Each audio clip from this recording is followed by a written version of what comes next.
De acuerdo con el INEGI, el 92% de las víctimas de delitos en México no los denuncian. Bien, ¿cómo ve usted? 92% de los delitos que involucran a personas importantes, porque todas las personas tienen, cuando ocurre un acontecimiento que los lastima, todo el derecho a defenderse, no presentan la denuncia correspondiente. Y Margarita, bueno, esto es un dato muy importante porque para que esta ley de víctimas que vamos a comentar el día de hoy funcione, hay que empezar por conocer muy bien todos los acontecimientos que harían a una persona víctima y en consecuencia la ley pudiera operar. Esta ley es muy importante para usted y para todo mundo porque justamente por primera vez se pone en una ley específica un mecanismo para que ojalá no sea necesario quien es víctima de un acontecimiento cualquier tipo que viole la ley, pues pueda defenderse. Y fíjese usted, tenemos dos grandes personalidades con nosotros el día de hoy que nos van a ayudar a entender qué dice la ley y cómo se va a instrumentar en las próximas semanas cuando realmente entre en vigor. Todavía no entra en vigor porque entrará, si no me equivoco, 30 días hábiles después de que fue publicada en el Diario Oficial, y esto será más o menos hacia finales de febrero. Bueno, ya vamos a ver los detalles. Tenemos con nosotros al doctor Julio Hernández Barros, que no fue nada más y nada menos sino un coautor de la redacción de esta ley. Así que bueno, estamos con alguien que sabe. Julio, qué gusto que estés con nosotros. ¿Qué tal? Mucho gusto en saludarlos y a todo el auditorio. Y tenemos también por otro lado a un abogado, profesor de la Universidad Autónoma Nacional Autónoma de México, de la Facultad de Derecho de la UNAM, el licenciado Francisco Burgoa, que bueno, ha estado estudiando y conoce perfectamente los detalles jurídicos de esta ley. Francisco, qué gusto que estés con nosotros. El gusto es mío, Arturo, a Margarita, saludarlos, Julio. A ver, yo quisiera empezar dándole la página rápidamente a una serie de debates que han estado acompañando estas últimas semanas el problema de la puesta en vigencia de esta ley, que si su origen tuvo algún problema de constitucionalidad, de que si hay algún problema de contradicciones, que si los estados de la República pueden operarlo o no, que si hay base constitucional para redactarla. Yo quiero partir de un hecho, Francisco, Julio. Esta ley ya está publicada en el Diario Oficial y va a entrar en vigencia, ¿qué día será, Francisco? 9 de febrero. 9 de febrero.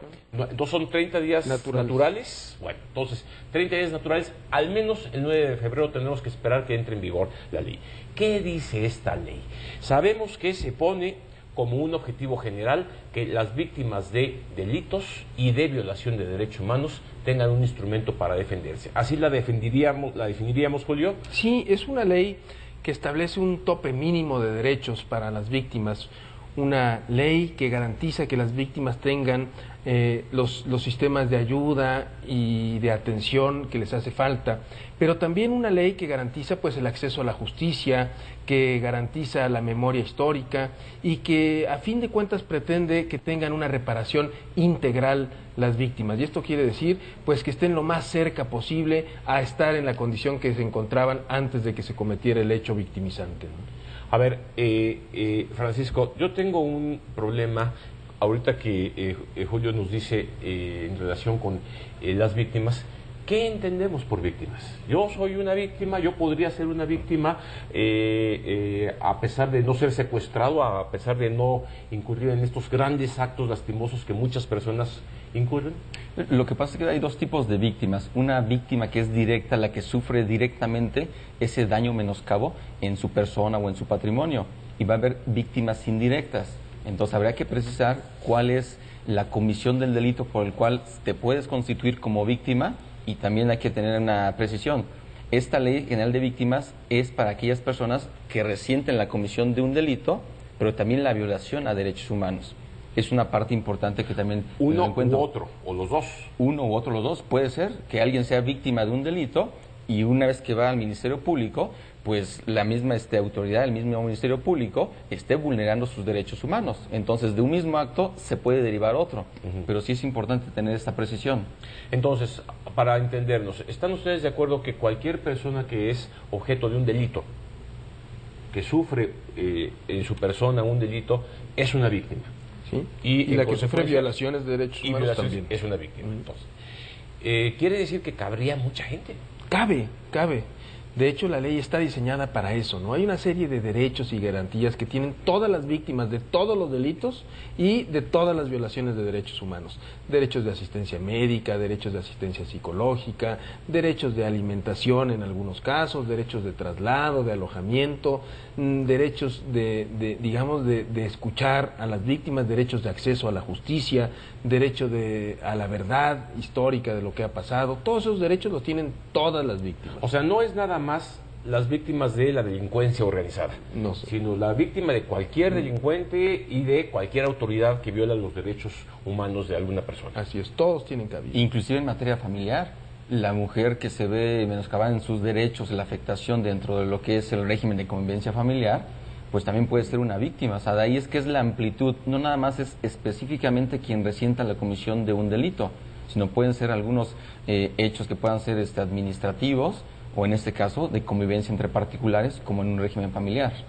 Bien, a ver, hay una duda, yo no soy abogado, pero que me surge inmediatamente. Yo entiendo que para que se violen los derechos humanos, el autor de la violación de los derechos humanos tiene que ser una autoridad, parte del Estado, es quien viola los derechos humanos de una persona. Sí. Entonces, para que alguien sea víctima de la violación de los derechos humanos, el Estado tiene que reconocer haber violado los derechos humanos. Y entonces operará la ley de víctimas, así es. Bueno, no necesariamente debe haber un reconocimiento por parte de la autoridad, eso sería lo ideal, ¿no? Que la propia autoridad dije, he violado tus derechos humanos, sino tiene que haber un reconocimiento por parte de la autoridad de que existe una violación de derechos humanos. Y esta autoridad puede ser de carácter judicial, puede ser de carácter administrativo, puede ser el propio Ministerio Público, o incluso en aquellos casos en donde ninguno de estos sea, podría ser un esquema, que en estos casos podría ser el Comité Ejecutivo de la Comisión Nacional de Víctimas quien determine que existió una violación de derechos humanos, con independencia de que quien ha violado los derechos humanos lo reconozca o no. A ver, ya para ponerlo como en palabras muy sencillas. Si alguien es víctima de robo, con o sin violencia, ¿va a poderle aplicar esta ley? O, por ejemplo, para una víctima de un secuestro me queda claro que sí, pero para un tipo de delito, robo o lesiones o Claro. otro tipo de delitos, ¿les aplica esta ley? Les aplica esta ley, por supuesto, a todas las víctimas del delito y a todas las víctimas de violaciones de derechos humanos. ¿Qué pasa? ¿Cuál es la diferencia fundamental? Que desde luego que la ley tiene dos criterios importantes a la hora de otorgar otros beneficios y otras garantías. Un criterio de proporcionalidad, es decir, ¿qué tan grave fue el daño que sufriste? Bueno, pues ¿qué tantos derechos y garantías tendrás de acuerdo con la ley? Unos siempre los tendrás, derecho de acceso a la justicia, derecho a la verdad, derecho de atención médica, si la requieres en un robo, por ejemplo, en donde saliste lastimado, bueno, pues tienes esos derechos. Ahora bien, en el caso de ciertos delitos que tienen que ver con la vida, con la libertad, con la integridad corporal, bueno, pues además de estas garantías tienes derecho a otras más, entre ellas, por ejemplo, a una reparación por parte del Estado, incluso en los casos de delito, una reparación subsidiaria por parte del Estado que puede traducirse en dinero, ¿no? Pero todas las víctimas tienen derecho. Sí, desde luego, si te robaron el medallón de tu coche, pues las posibilidades de que accedas a esta reparación económica por parte del Estado o a esta compensación son ínfimas. Pero si sufriste un secuestro o la privación de la vida de un hijo o una autoridad te secuestró o desapareció a un familiar tuyo, bueno, pues en esos casos desde luego tendrás derecho a otras garantías mucho más amplias. La puerta de entrada es muy grande, la puerta de salida va reduciéndose de acuerdo con este criterio de proporcionalidad. Ahora, perdón, ¿quién va a definir esos criterios de proporcionalidad? Mira, en principio la autoridad judicial cuando se puede hacer, ¿no? Cuando hay un procesado, hay un imputado y este imputado corrió su proceso y en el proceso fue sentenciado, bueno, pues ya tenemos un primer punto. En otros casos podrá ser el Ministerio Público el que lo haga, por ejemplo, en aquellos casos en donde no esté identificado el delincuente. Por la propia negligencia del Estado no pudo identificar quién era el delincuente. Bueno, entonces el propio Ministerio Público puede determinar la existencia del hecho victimizante. Es decir, no encontré al delincuente, pero sí ocurrió un hecho que puso a esta persona en situación de víctima. A ver, Francisco, te voy a preguntar una cosa y después del corte esperé tu respuesta. La ley dice que todas las víctimas tienen que ser tratadas con humanidad, con respeto, con dignidad, que deben ser asistidos oportunamente, de forma gratuita, que deben tener información, etcétera, etcétera. ¿No es eso un derecho que tenemos todos independientemente de ser víctimas? Pero antes de que me contestes, vamos a un corte comercial y recuerde usted @ArturoSánchezG para cualquier comentario que tenga sobre este tema.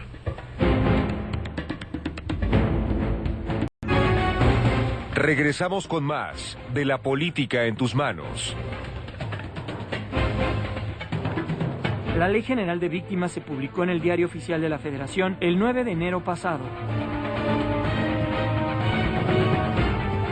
Muchas gracias por seguir con nosotros aquí en La Política en tus manos y pues estamos platicando acerca de la Ley de Víctimas. Ya vimos que esta ley presenta un catálogo muy amplio de derechos que se tendrían que garantizar incluso a través del sistema jurídico que tenemos actualmente y sin que existiera la Ley de Víctimas. ¿Tú cómo lo ves? Sin duda, Margarita, pues esta ley en algunos casos pudiera ser quizá redundante en función de que el artículo 20 de la Constitución, apartado C, ya establece que todas las personas van a tener, que sean víctimas de un delito, van a tener una serie de derechos y además la reparación del daño. Ya está en la ley. Ya está en la Constitución, o sea, ya no en la ley, en la Constitución. Nada más que aquí venía un problema práctico. ¿Cómo se puede garantizar el ejercicio de esos derechos ya reconocidos en la Constitución para toda persona, no necesariamente que sean víctimas de un delito? Entonces ya estaban, pero la forma en cómo se podía una persona poder estar ejerciendo esos derechos no se tenía. Ahora ya tenemos una ley que es muy garantista, que establece una serie de derechos que toda víctima que lamentablemente tiene esta calidad de ninguna forma debe de revictimizarse, porque es algo que cuando una persona pues sufre un delito, pensemos en lamentablemente quienes han sufrido el delito de violación, todavía llegan al Ministerio Público y aparte de que fueron víctimas de ese delito, tener que someterse a una serie de tratamientos que no son nada adecuados para una víctima de este tipo. Entonces, esta ley lo que busca es que se garantice un trato al respeto a la dignidad, un trato con humanidad a las víctimas. Si bien es cierto, antes del corte comentabas, Arturo, que si eso no es para todos, sí es para todos, pero tratándose de que esta ley es específica para las víctimas de un delito o de una que resientan esta comisión de una violación de derecho humano, que también hay un paréntesis, no nada más la autoridad puede violar derechos humanos, también un particular cuando realice funciones públicas. Ya. Pensemos un antro, por ejemplo, en el que va un joven y quiere entrar, es que no, pues, como estás vestido por alguna condición física o condición sexual, no te permito. Se está cometiendo la discriminación. Ahí tiene que intervenir el CONAPRED. Entonces también hay esa posibilidad. Ok, a ver, vamos a la parte que a mí me preocupa mucho de esta ley y que, bueno, cuando uno la revisa y vamos a poner en Twitter y en Facebook una forma para que usted tenga acceso a esta ley y la pueda consultar y leer. Creo que va a ser importante su revisión porque, como se menciona, hay muchos contenidos y muchos derechos que se reconocen de las víctimas. Otra vez, espero que usted no la necesite nunca, pero en el caso de que desgraciadamente fuera necesario, conózcala, analícela y desde luego comentémosla. Pero déjenme ir con Julio a preguntar lo que cuesta un poco trabajo de entender. ¿Cómo van a instrumentar esta ley? Según entiendo, esto requerirá una nueva institución, una nueva serie de nombramientos, delegaciones de esta institución en toda la República, datos y trabajos, incluso va a haber un registro de víctimas y a cada víctima se le va a dar una especie de identificación o credencial que les permita tener acceso a una serie de derechos. ¿Cómo va a operar esto, Julio? Sí, pareciera que es muy complicado y que pudiera ser muy oneroso para las finanzas del Estado, pero no lo es así, porque en buena medida la Ley General de Víctimas toma la estructura ya existente en el gobierno federal y en los estados para la atención de los ciudadanos en general. Es decir, que si tú como víctima, por ejemplo, sufriste la amputación de un dedo, Bueno, pues de todas maneras el Estado cuenta con hospitales ya establecidos en donde se atienden a las personas que padecen de alguna enfermedad o que han sufrido algún traumatismo. El Sistema Nacional de Víctimas piensa que esas mismas estructuras deben de hacerse cargo y solamente vigilará que efectivamente lo hagan y sancionará en caso de que no lo hicieran. Pero ya estamos aprovechando esta situación. Si ocurre que una persona por el crimen organizado fue desplazada de un lugar a otro y teme regresar a su lugar de origen y tendrán que inscribirse en la escuela los pequeños de un estado a otro, bueno, pues ya hay escuelas en el estado al que llegan también, de manera que tampoco implicará esto un gasto excesivo para el estado, ya que la escuela está funcionando y está lista para recibir a los niños que han sido trasladados con motivo del delito. En su mayoría se van a tomar estas estructuras preexistentes. Ahora, como cualquier institución, requiere efectivamente la creación de nuevos patrones que sirvan. ¿Cuáles son estos? El Sistema Nacional de Víctimas prácticamente existen es todos. el gobierno federal. Es el gobierno federal, los gobiernos estatales y algunas organizaciones de atención a víctimas, ONGs, algunas instituciones públicas y privadas también que atienden víctimas. Es muy amplio el Sistema Nacional de Víctimas. El Comité Ejecutivo del Sistema Nacional de Víctimas no existe, ese habrá que crearlo. Y se crea a través de 9 consejeros que a lo mejor se reducen, y una de las propuestas de reforma es reducir esto precisamente para que no se gaste en burocracia, sino se gaste en atención a víctimas y podamos contar con ese dinero.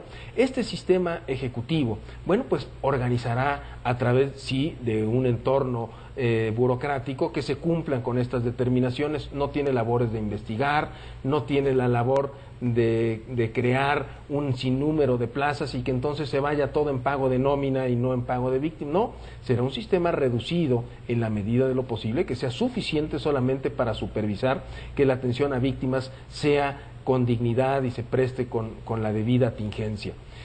Se va a crear el Registro Nacional de Víctimas. El Registro Nacional de Víctimas utilizará los sistemas de cómputo y los sistemas que ya existen, como por ejemplo la plataforma México. Es increíble que todos digamos 60,000 muertos, 80,000 muertos, 120,000 muertos, y a estas alturas nadie sabe cuántos muertos hay y no saben cómo se llaman y quiénes son, ¿no? Es increíble que esto pueda estar pasando. Se requiere por lo menos saber quiénes son las víctimas para poderles dar atención. Se crea, por ejemplo, un sistema de asesoría jurídica a las víctimas. Quizá sea desde el punto de vista presupuestario lo más caro, porque será algo muy similar a la Defensoría Pública Federal, que atiende a imputados del delito, es decir, los acusados de los delitos, los delincuentes. Sí cuenta con este sistema gratuito de defensoría, con lo mejor que tiene, o muchos de los abogados que son de lo mejor que tiene nuestro país, y las víctimas, que son quienes han sufrido el delito, no tienen acceso a un sistema similar. Entonces se está creando, digamos, un paralelo para que las víctimas puedan contar también con una atención jurídica de primer nivel, con personas calificadas. Quizás sea la parte más onerosa, la más cara. Fuera de estos, bueno, el fondo de atención a víctimas, que es el núcleo económico de la ley, se nutre efectivamente con dinero de la Federación a través del presupuesto de egresos, pero también con multas que se hagan efectivas, con decomisos que se obtengan de la delincuencia, con donaciones que pueden hacer incluso gobiernos extranjeros, con sistemas de apoyo y donativos como los que ya conocemos que hacen las tiendas departamentales o cualquier particular que pueda hacerlo. En fin, tenemos un fondo que se nutre por muchos lugares y que asegura que haya el dinero suficiente, y que los estados tendrán que hacer lo mismo, ¿no? Sí. Y, por ejemplo, ¿esta ley va a ser retroactiva o va a atender a las víctimas que a partir del 9 de febrero? Mira, ¿Cómo va a funcionar? realmente no hay ninguna razón para pensar que esta ley empieza su vigencia solamente para atender a víctimas futuras. La ley de origen está creada para atender a las víctimas que ya se produjeron, a las víctimas de los últimos 6 años. Claro, va a seguir atendiendo a las que se sigan creando, porque no milagrosamente van a desaparecer, pero sí, por supuesto que la ley tendrá como límites a lo mejor la prescripción del delito, si es que prescribe, la prescripción de esas violaciones a los derechos humanos, si es que los tratados internacionales permiten esa prescripción. Si no, pues no tendrá un límite hacia el pasado esta ley y podrá aplicarse, claro, con esos límites que yo te digo, de necesidad y de proporcionalidad.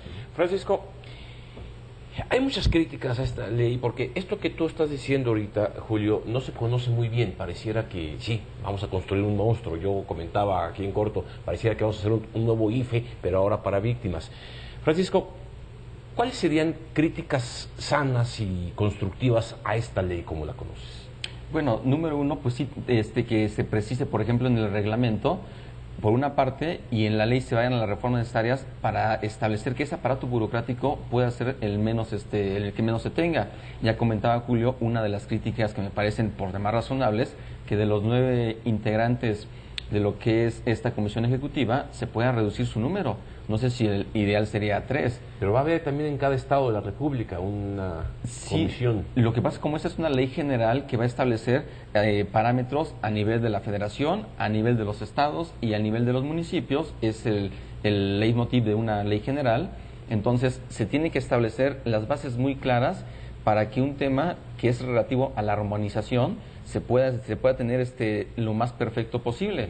Porque mientras no se armonicen las legislaciones locales con esta ley general, creo que sí vamos a tener ahí un problema en el momento de que se vaya a estar aplicando, que se vaya a estar instrumentando. Qué bueno que lo mencionas, porque los transitorios de la ley establecen que esa homogenización se tiene que realizar también en 6 meses, si no me equivoco, después de que se publique. Así es, 180 días naturales. 180 días naturales. Entonces aquí tenemos que esperar, número uno, a que entre en vigor. Se habla de que en el primer artículo transitorio ahí refiere de que van a ser 30 días. No dice si hábiles o naturales.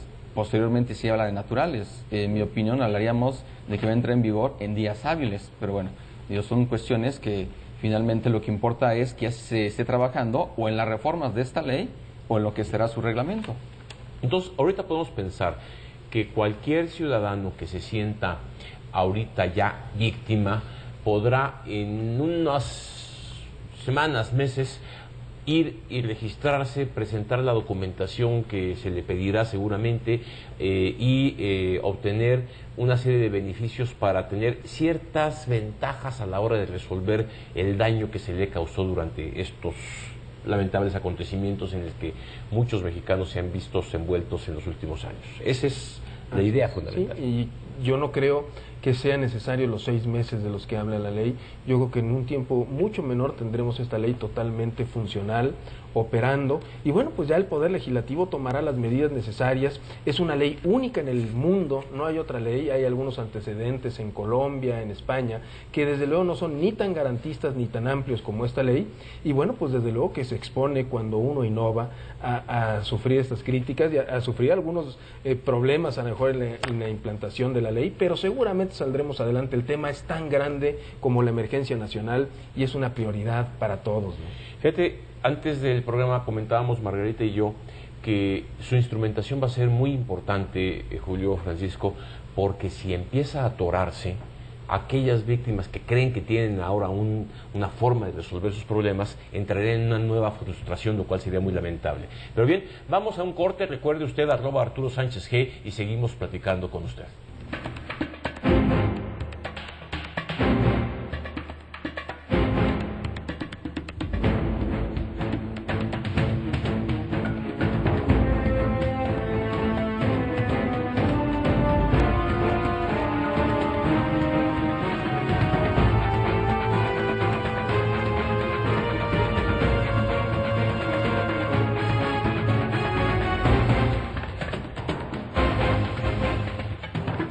Los delitos que más impactan en la ciudadanía son el secuestro, la extorsión y el robo, con y sin violencia, las lesiones y el homicidio. Bien, muchas gracias por seguir con nosotros. Como usted ve, este es un tema fundamental, la ley de víctimas. Déjeme comentarle que ahorita estábamos en el corte comentando que esta ley tiene una característica importante. Es una ley de nueva generación, es una ley joven, retoma muchas cosas que ya están y las pone en un instrumento que debe ser aplicado. Por eso la importancia de que sea eficiente, por eso si hay que perfeccionarla, es importante perfeccionarla. Y déjeme decirle a usted, está basada en una serie de principios, están en la ley, en los primeros artículos, en donde el artículo 5 se establecen los principios que rigen esta ley. Fíjese usted: dignidad, buena fe, complementariedad, debida diligencia, enfoque diferencial, publicidad, rendición de cuentas, transparencia, trato preferente, igualdad y no discriminación, algunos nada más de los principios que orientan esta ley, porque son los temas que el derecho tiene que involucrar para poder hacerle a usted y a mí todo tipo de garantías que seamos respetados en nuestras personas como tales. Margarita, tú tenías una pregunta. Sí, bueno, básicamente para ambos, podríamos pensar que esta ley servirá para supervisar lo que no se ha hecho. Es una ley que coordina, efectivamente, tiene el deber de coordinar a las distintas agrupaciones públicas y privadas en materia de atención a víctimas, pero también de garantizar que éstas cumplan con su cometido y que las víctimas tengan ese piso mínimo de garantías, de derechos, y que no vayan a ser vulnerados. Es decir, no es solamente una ley de coordinación, sino también una ley que implica la garantía para las víctimas de que van a tener la debida atención, acceso a la justicia, reparación integral, memoria histórica, que es otra cosa de las que mucho se ha hablado, ¿no? Que la víctima sea recordada adecuadamente, y es una ley, bueno, pues que no se va a quedar solamente de espectadora, ¿no? Sino a través de los instrumentos creados por la propia ley tendrá una gran actividad en asegurarse que se cumplan con todos estos derechos. Claro. El 10 de junio de 2011 se publicó una importantísima reforma constitucional en materia de derechos humanos. Esta Ley General de Víctimas viene a reforzar y a garantizar que todos esos derechos humanos que se contemplan en la Constitución y en los instrumentos internacionales en materia de derechos humanos puedan ser garantizados, porque de nada nos sirve tener una serie de derechos si no tenemos un mecanismo para protegerlos o para hacerlos valer. Esta ley ya se establecen estas garantías, por eso es diferente hablar de derechos y de garantías. Necesitamos garantías para poder proteger y hacer valer esos derechos humanos. Comentabas ahí parte de esta lista de principios, y hablando nada más de la dignidad humana, es prácticamente el eje rector de los derechos fundamentales de las personas. La dignidad humana es un principio, es un valor, es un derecho fundamental que aquí en esta ley se le da una prioridad importantísima. De ahí que la víctima, pues a pesar de que con ese contexto, como lo comentamos hasta hace un momento, no vaya a ser revictimizada. Ahora, otro punto que quiero comentar brevemente es relativo a la compensación económica. Sí, porque la expectativa es que, bueno, ya que fui reconocido como víctima en este contexto de la ley, tengo derecho a que se me resarza el daño que se me infringió. Y para eso implica pues un presupuesto y una serie de recursos que tienen que aplicarse por parte del Estado. Así es, digo, número uno, se tiene que acreditar la condición de víctima, sea con una sentencia ejecutoriada o con algunos dictámenes de las propias de la Comisión Nacional de Derechos Humanos. No basta que llegue yo y diga soy víctima. No, que te roban tu celular. No. Yo también muchos van a pensar, bueno, es que me roban mi celular, pues total, no pago el seguro de mi smartphone, entonces llego con esta ley y que me lo regrese el Estado. ¿Sabes qué? No funciona. Comentaba también Julio hace un momento la cuestión del parabrisas. Es una posibilidad ínfima. Aquí hablamos sobre delitos que realmente vayan a atentar contra la dignidad humana de una persona. Dice graves la ley, delitos graves. Delitos graves. Y aquí tiene que ver con bienes jurídicos, es decir, bienes jurídicos como la vida, la libertad y la integridad corporal. Esos son los delitos que se van a atender, ¿no? Y entonces, y la compensación económica es un punto importante.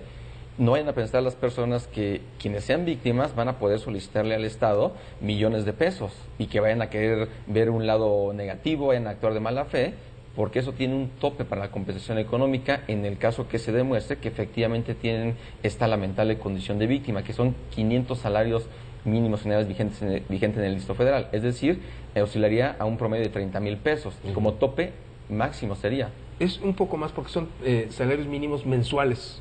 Entonces vamos por el orden más o menos de los 900,000 pesos. Pero eso es como tope. En términos generales, no cualquiera que sea víctima y va a recibir esa cantidad. Y esto tiene que ver mucho con un presupuesto que se tiene que tener, y es una especie de compensación, no es el 100% del daño. Así es, no se pretende que sea el 100% del daño, es una compensación, como muy bien lo dice Francisco, y que tiene que ver con esos criterios de los que hemos hablado, sumando al criterio de la necesidad. ¿Necesita la víctima esta compensación? ¿Es vital para ella tenerla? Bueno, pues si la víctima tiene asegurado su alimentación, su vivienda, su vestido, seguramente no necesita esa compensación, y este criterio de necesidad no le permitirá a la víctima disfrutar de esta compensación económica, que es una especie de reparación del daño limitada. Ahora bien, esta compensación opera solamente en materia de los delitos. En materia de delitos, el Estado subsidiariamente entregará esta compensación a la víctima si es que el delincuente no la pudo pagar en primer lugar. Primero el delincuente tendrá que pagarla.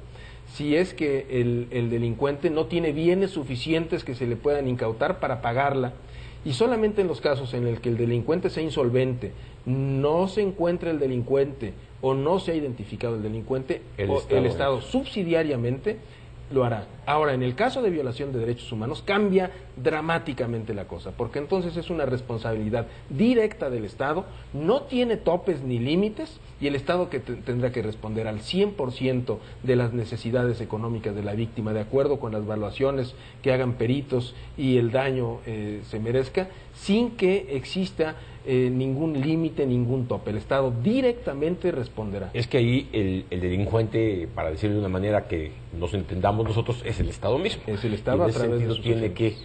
A ver, yo tengo una duda. Parece que estos temas que estamos mencionando ahorita tendrán que quedar muy claros en el reglamento. La ley en varias partes cita al reglamento para operar e instrumentar esta ley. ¿Quién redacta ese reglamento? Sabemos que debe estar listo en muy pocos días, semanas. ¿Quién lo va a redactar y quién lo va a aprobar? Bueno, en 6 meses, de acuerdo a los transitores de la ley, se tiene que tener este reglamento y le corresponde al Poder Ejecutivo. O sea, ¿el Poder Ejecutivo tiene que mandar una iniciativa de reglamento? No, el Poder Ejecutivo lo puede publicar directamente. La facultad reglamentaria deviene de la Constitución, se le da al Poder Ejecutivo. Muchas veces el Poder Ejecutivo descansa en el propio Poder Legislativo para elaborar estos reglamentos y darles un mayor realce, ¿no? Como ha ocurrido, por ejemplo, en materia del Distrito Federal. Casi todos los reglamentos los hace la Asamblea, a pesar de que el jefe de gobierno podría hacerlos directamente. Claro. En este caso, el Comité Ejecutivo de la Ley de Víctimas, atendiendo esto, elaborará un documento que pasará al Ejecutivo, y el Ejecutivo seguramente con la asesoría del Poder Legislativo dará luz a este reglamento que ya se está haciendo. De paso les digo como primicia que ya está prácticamente elaborado. También estarás metido en esta, supongo. Estamos ya en la redacción del reglamento y las reformas que hagan más viable la aplicación y mucho más operante la ley, ¿no? Margarita, se nos empieza a acabar el tiempo. Pues sí, nada más también en uno de los transitorios del reglamento comentar que, bueno, para el 2013 no hay una previsión presupuestaria, tengo entendido, y será hasta el 2014 en el presupuesto de 2014 en que se haga la previsión para presupuestar todo esto. Sí, aunque tenemos un presupuesto establecido más o menos de 500 millones de pesos para Províctima. Províctima, que sale como el engendro del gobierno y que gracias a la estupenda labor de su directora general ha sobrevivido a pesar de haber nacido deforme, porque pues tiene al ejército, tiene a la seguridad pública, tiene a la marina como ejes rectores de su organigrama, que son los principales generadores, de acuerdo con la ONU, de víctimas de violación de derechos humanos. Pero ese presupuesto, al desaparecer Províctima, que prevemos que lo haga dentro de poco tiempo, pasará al Sistema Nacional de Víctimas. Y tendremos por lo menos una base, ¿no? Bueno, pues se nos acaba el tiempo, lamentablemente hay mucho que hacer. Seguramente muchas de las preguntas que usted nos haga tendré que reportárselas a Julio y a Francisco, que seguramente estarán muy contentos de ayudarnos a responderlas. Fíjese usted, insisto, ojalá no la necesite usted nunca, pero esta ley es una garantía nueva. Ojalá opere muy bien, y de eso hay expertos encargándose de que así sea. Va a ser importante comentar el reglamento en su momento para ver hasta dónde podemos llegar con las diferentes atribuciones que nos da como ciudadanos esta ley. Bien, nos despedimos. Francisco, Julio, muchas gracias por haber estado con nosotros. Margarita, nos vemos dentro de 8 días con un nuevo programa, un nuevo tema para poner la política en sus manos. Recuerde, @Arturo Sánchez G, y nos vemos dentro de 8 días. Muchas gracias.